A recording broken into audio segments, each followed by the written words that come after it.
L'élément le plus important à ce moment-là, en termes de fabrication, en termes d'utilisation, etc., c'est la matière plastique. Le plastique, l'utilisation du pétrole, évidemment, se sert pour les moteurs, mais il sert également pour le plastique à travers un usage, un intérêt assez intéressant. C'est qu'il vient pour répondre à une demande importante qui est il n'y a pas suffisamment d'éléphants, il n'y a pas suffisamment d'ivoire pour les boules de billard. Et on cherche à créer une boule de billard de la même qualité que l'ivoire, et le plastique va répondre à ça.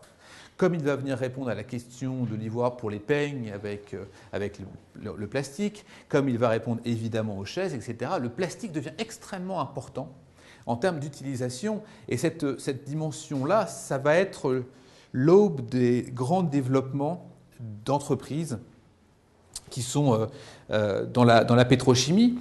Et également, à ce moment-là, on a une réponse à une question qui est très importante en termes de famine, en termes de nourriture, en termes de questions de ressources basiques, qui sont celles des agriculteurs américains, qui, chaque année, voient leur récolte, pour certains d'entre eux, pas tous à chaque fois, mais pour certains d'entre eux, leur récolte disparaître. Parce qu'il y a une bactérie, parce qu'il y a un champignon, parce qu'il y a quelque chose qui va venir saccager leur récolte, tuer leur récolte et rendre leur récolte impropre à la consommation. Et à ce moment-là, pas avec ce nom-là, et pas en ces termes, mais l'équivalent de Monsanto va venir proposer une solution. Et la solution, c'est évidemment arrêter les problèmes d'insectes qui viennent manger les récoltes, également les problèmes de bactéries, etc. Et on va sauver les récoltes. On va sauver les récoltes grâce à des pesticides que l'on va mettre pendant les récoltes. Grâce à ça, on va avoir à manger. Grâce à ça, on va pouvoir continuer. Rachel Carson dit que les oiseaux qui vont venir picorer sur les grains de maïs, de blé, etc. dans les agricultures vont prendre ces pesticides-là et risquent d'en mourir. Si les oiseaux mangent et meurent, alors nous avons un printemps où les oiseaux ne chantent plus, un printemps silencieux, Silent Spring. 60, toutes ces années 60-là sont orchestrées autour de cette question-là, sauf que cette question-là, lorsque vous prenez des sites internet d'aujourd'hui, vous avez encore en 2012 des sites internet uniquement dédiés à Rachel was wrong, elle avait tort. Ici, j'ai scanné le Time de la semaine dernière, octobre 2012, un article sur Rachel Carson. Parce que Rachel Carson a dérangé en proposant et en montrant une autre solution que l'utilisation constante des pesticides. Et qu'il faut utiliser évidemment des éléments pour protéger l'agriculture, pour protéger les récoltes, mais ce que l'on fait est considérablement dangereux pour la santé. Est considérablement dangereux pour les autres. Rachel Carson sort cet ouvrage-là en 60. Aujourd'hui encore, il est toujours d'actualité de façon majeure. Comprenez depuis le début de cette deuxième partie qu'on est un peu dérangé. On est un peu dérangé parce qu'il y a quand même la question de l'oiseau qui va mourir et finalement, nous aussi, nous allons peut-être manger ce blé ou ce maïs avec des pesticides et quelles sont les conséquences sur nous. Autrement dit, nous allons nous poser la question de cette responsabilité dans l'innovation. Nous devons innover, il n'y a pas de doute, nous l'avons vu. Mais en même temps, à quel prix ? Lorsque vous regardez l'ensemble des utilisations de l'innovation responsable, c'est extrêmement foisonnant. L'innovation responsable, vous prenez l'école de design à Nantes qui va parler d'innovation responsable dans le master, le CEB va parler d'innovation responsable en précisant qu'on va essayer d'aider les personnes handicapées à faire la cuisine également. Unilever parle d'innovation responsable, L'Oréal parle Responsible Innovation. On a partout cette question d'innovation responsable qui apparaît. Je vous montrais l'innovation en tant que mot valise tout à l'heure. Dans quelle mesure l'innovation responsable est dans cette même dimension-là? Elle est aussi académique, elle est aussi en publication, elle est en permanence porter cette question d'innovation responsable. Mais qu'est-ce que l'innovation responsable? En 2009, il y a eu à la Pitié-Salpêtrière à Paris ce qu'on a appelé le premier bébé médicament. Ce premier bébé médicament a été conçu de la façon suivante. Des parents probablement peut-être pour certains cette histoire-là, mais des parents ont eu une fille aînée qui avait un problème génétique. La seule façon de sauver cette fille était qu'elle ait un petit frère ou une petite sœur et que l'on prélève des cellules souches. Les parents ont décidé d'avoir un enfant supplémentaire et à la naissance du petit frère, on a prélevé des cellules souches qui ont sauvé la fille. La question n'est pas faut-il faire ou faut-il ne pas faire. La question est pourquoi, comment et doit-on faire? Autrement dit, ça ne s'est jamais discuté d'un point de vue public et d'un point de vue communautaire. Ça s'est décidé dans un laboratoire avec les parents, avec les médecins, avec l'ensemble de ces possibilités-là. Vous imaginez bien qui a le droit à ça et qui n'a pas le droit à ça? Est-ce que ce sont les plus fortunés? Est-ce que ce sont ceux qui sont plus proches de l'hôpital? Est-ce que, globalement, pour résumer, c'est l'hémisphère nord par rapport à l'hémisphère sud? Pourquoi nous aurions le droit de faire des choses que d'autres ne pouvons pas le faire? Est-ce que c'est ce que l'on veut de sélectionner les individus de cette façon-là? Est-ce que l'enfant qui va naître et qui va naître pour cette raison-là, qui est de sauver la sœur, a un sens autour de ça? Cette question est évidemment extrêmement importante, de fabriquer la vie, de cloner la vie, d'améliorer la vie, et n'est pas nouvelle. Dans la mythologie, que ce soit la mythologie grecque, la mythologie maya, on va toujours avoir cette nécessité pour l'humanité de progresser en permanence. Toute la science-fiction en tant que telle parlait déjà de ces dimensions-là. La séparation de l'humanité en plusieurs rameaux incapables de communiquer, humain naturel, mécanisé, biologiquement modifié. Qu'est-ce qui s'est passé au mois d'août dernier au McDonald's des Champs-Élysées? Vous avez vu ça peut-être. McDonald's des Champs-Élysées, un Canadien rentre dans le McDonald's et commande un menu. Simplement, il est arrêté par la sécurité de McDo. Pour quelle raison? Il porte des lunettes qui sont en train de tout filmer. Il filme tout parce qu'il est aveugle et tout ce qu'il filme est renvoyé à son cerveau et du coup, il peut voir. McDonald's l'arrête parce qu'on n'a pas le droit de filmer l'intérieur d'un restaurant McDonald's. Mais c'est un prolongement de sa propre humanité, c'est un prolongement de lui-même, ces lunettes-là. Dans quelle mesure ça correspond ou pas à l'individu et à l'être humain? Les enfants d'Icare, c'est pareil, la science-fiction nous apprend qu'il faut composer avec la nature humaine, qu'il se présente tôt ou tard un impondérable réduisant à néant les mesures de sécurité. Cette question-là va nous faire basculer dans ce qu'on appelle aujourd'hui le transhumain jusqu'au post-humain. Et beaucoup d'études, je vous renvoie à la Singularity University en Californie, qui travaillent justement à montrer qu'on va basculer dans cette question du post-humain. Alors, cette question-là nous interroge selon trois axes. L'environnement et l'écosystème, le vivant et ses avatars, la technique et le politique. Et au cœur de cette question-là se trouve la question dont j'ai parlé tout à l'heure, qui est la question de la capacité spirituelle d'un individu. Autrement dit, son travail de l'esprit, pour faire les choses plus simples. Donc je vais parcourir rapidement ces quatre éléments-là pour bien comprendre notre organisation de l'innovation responsable. Au XIXe siècle, nous avons 1 milliard d'habitants. Début du XXe, nous avons 2 milliards. Depuis 1975, chaque 12 ans, nous avons 1 milliard de plus. Or, vous avez bien en tête que la planète est une planète finie, c'est-à-dire que nous ne pouvons pas avoir plus de ressources qu'elle ne produit déjà.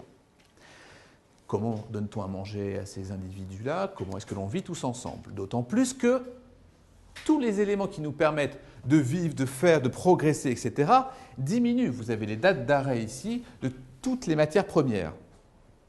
Ce point-là est important. En 2010, l'Union européenne classe 14 matières premières d'une importance critique pour sauvegarder les sources d'approvisionnement indispensables à son industrie. L'antimoine, le beryllium, le cobalt, le gallium, etc., etc.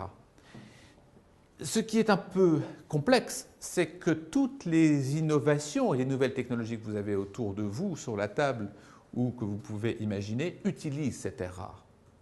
Quand on a 5 millions d'iPhones qui sont vendus en quelques heures, ils utilisent toutes des terres rares. Si nous avons une volonté, et tout un tas de philosophes autour de l'écologie disent nous savons avoir des panneaux solaires, nous savons les produire, des panneaux solaires, il faut que nous ayons des produits solaires pour basculer, changer d'économie. Ce serait une erreur grave. Il est beaucoup plus polluant d'utiliser des matériaux, des terres rares pour produire des panneaux solaires. le bon équilibre est-ce qu'il faut entre justement le nucléaire, entre l'éolienne, entre les photovoltaïques, etc. Mais que le photovoltaïque serait une erreur grave parce que nous allons taper justement dans ces terres rares. Lorsque vous avez la Toyota Prius, par exemple, l'éolienne, etc., vous avez besoin de ces terres rares-là qui sont déjà en raréfaction. La répartition, d'autant plus des terres rares, sont effectivement inégales les unes entre elles d'un point de vue géopolitique. Cela pose évidemment de problèmes entre notamment la Chine et le Brésil qui possèdent ces terres rares. Un tiers de l'énergie est utilisé à produire l'énergie. Vous avez, en 2010, la consommation mondiale d'énergie a augmenté de 5%. La Chine est devenue le premier consommateur d'énergie de la planète. Lorsque vous regardez un article du Monde hier soir ou avant-hier soir, il y avait la question que les pays en voie de développement se fichent pas mal de ces questions d'environnement. Comment vous pouvez dire à un Chinois « c'est pas grave que tu n'aies pas de réfrigérateur chez toi ». Il y en a 1,7 milliard de Chinois. Qu'est-ce que l'on fait quand ne serait-ce que la moitié veulent avoir un réfrigérateur à juste titre? Donc, évidemment que ça va augmenter. Évidemment, la quantité de gaz à effet de serre piégé, évidemment, va avoir pour conséquence une planète qui se réchauffe. 11 des 12 dernières années, parmi les 150 dernières, sont les 12 dernières années les plus chaudes. La pollution de la mer, la forêt qui enferme des milliards de tonnes de CO2 et qui se déforeste, tout ça, ce sont des conséquences qui sont complexes et qui ne sont pas étrangères au comportement humain. Pensez à Copenhague, où le budget lobbying des pétroliers a été multiplié par 3 à ce moment-là.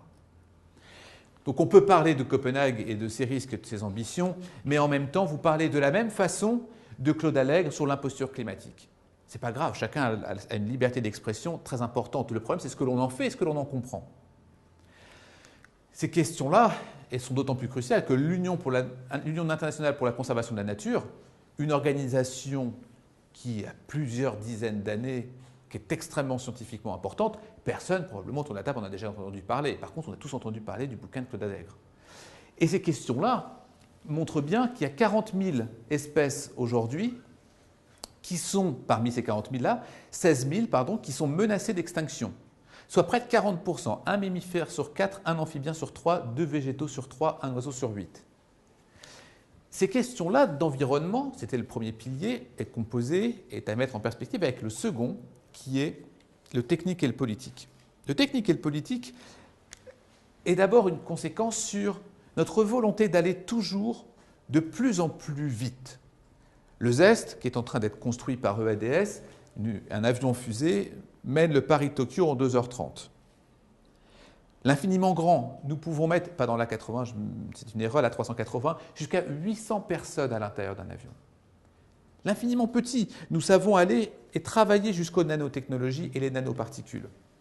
Très grand, très petit, très vite.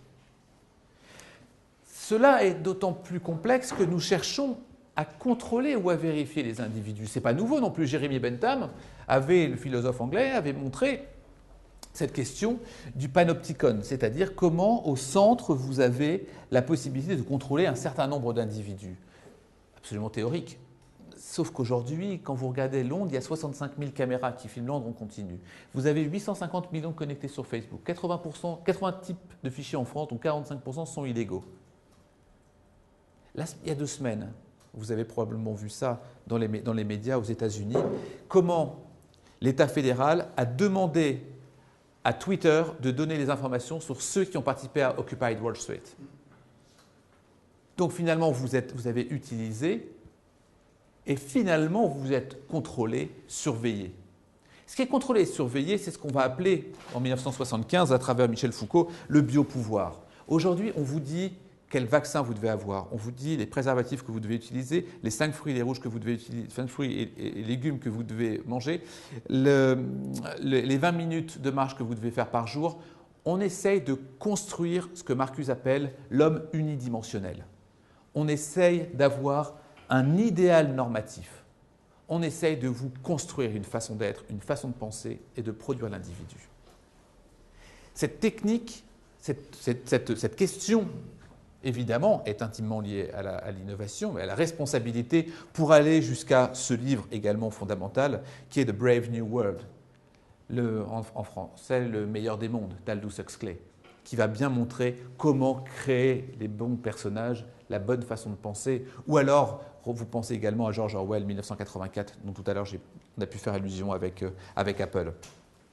C'est donc le deuxième pilier qui est extrêmement crucial, le technique et le politique. Le troisième, c'est l'avatar et c'est le vivant.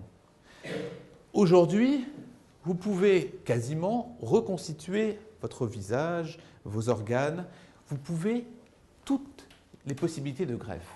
Et vous avez une compréhension extrêmement intime, grâce aux neurosciences, du fonctionnement de votre cerveau. On bascule dans un système où l'on va reproduire le vivant. Si ce n'est le reproduire, le réparer, la greffe, ou alors, comme je disais, le premier bébé médicament. Et comment on va faire fabriquer le vivant, jusqu'à partir de principes totalement inertes et rendre vivant, c'est ce qu'on appelle la biochimie. Où là, on va avoir une construction radicale du vivant. Toute la science-fiction est finalement maintenant un peu en retard par rapport à tout ce que l'on sait faire. Ces trois dimensions sont importantes et ne peuvent être finalement calibrées, comprises, mises dans un dispositif qui est grâce à cette capacité spirituelle. Cette capacité spirituelle est complexe. Elle est, je vais la schématiser pour ne pas rentrer dans une digression trop importante, mais de faire comprendre qu'aujourd'hui, les organisations pensent qu'il faut surtout protéger, vous allez comprendre l'ironie de la remarque, prendre soin du salarié à titre personnel. Autrement dit, tous les programmes qui existent gouvernementaux et également dans les entreprises, du work-life balance, de faire attention à la vie privée et la vie professionnelle, parce que quand vous êtes chez vous, vous ne devez pas consulter vos mails, vous ne devez pas penser au travail, on doit vous protéger. C'est quoi les conséquences? Eh bien, tout simplement, quand vous êtes au travail, vous ne pensez pas à votre vie privée. Vous êtes là pour bosser, vous êtes là pour continuer à innover, vous êtes là pour continuer à faire croître l'entreprise. À quel risque? Le risque, tout simplement, de ne pas penser à la cité quand vous innovez, de ne pas penser citoyen quand vous innovez, de ne pas penser finalement à qui vous vous adressez. L'innovateur, je l'ai dit en introduction, n'est pas un individu comme les autres. Il est celui qui change la face du monde à petite échelle ou à plus grande échelle. Mais c'est lui qui le fait, ce n'est pas les autres. Cette question-là, évidemment, rend les choses complexes lorsque l'on force cette dichotomie entre les deux. L'innovation, vous ne pouvez pas le lundi matin, lorsque vous arrivez à votre bureau, dire « bon, alors ce matin j'innove, donc je prends ma feuille et j'innove ». Ça ne marche pas comme ça. Forcément, l'innovation, c'est quelque chose qui est intime, qui est lié à soi et qui en permanence, vous y pensez quand vous allez au cinéma, quand vous allez dans la rue, lorsque vous êtes au restaurant, lorsque vous mangez, en permanence, vous êtes habité par l'innovation. On ne se dit pas « je vais réfléchir que de telle heure à telle heure ». Ça ne marche pas comme ça. Donc, on ne peut pas aller à une séparation, finalement, entre la vie privée et la vie professionnelle. Pas pour l'innovateur, ça ne marche pas. Ces questions-là se résument à travers cette phrase importante. Nous ne connaissons pas les conséquences d'une innovation, de leur impact à leur lancement dans un contexte nouveau. Mais il ne s'agit pas de s'interroger sur faire. Est-ce que l'on a la capacité à faire les choses, mais est-ce que l'on veut faire les choses, oui ou non? Nous ne connaissions pas, il y a quelques années, la structure de l'ADN. Nous ne savions pas comment faire les choses. Techniquement, nous n'y arrivons pas. C'est pour ça que les mythes et les légendes, on en parle, mais finalement, n'avaient pas trop de risques. D'autre part, la position importante au global des églises et des religions empêchait de toucher le vivant, empêchait de jouer, si l'on peut dire, avec ça. Aujourd'hui, nous avons à la fois une connaissance technique extrêmement importante et une faiblesse de la religion, justement, qui n'est plus aussi présente qu'avant. La conséquence est qu'on fait les choses. On tente, on travaille, on joue à l'alchimiste avec ces notions-là. Il est important de voir, vous connaissez ce schéma de l'innovation, que finalement, ici, vous êtes dans l'avant-time, vous êtes dans la Velsatise, vous êtes dans les inventions qui ne fonctionnent pas. Il y a toujours ce qu'on appelle le gap, qui va vous faire basculer dans l'innovation et qui va finalement partir dans un sens qui peut-être ne fonctionnera pas. Alors, qu'est-ce qu'on fait? Vous n'êtes pas venu pour rien parce que je vais vous donner la solution. La solution, elle est toute simple. Je vais vous la donner.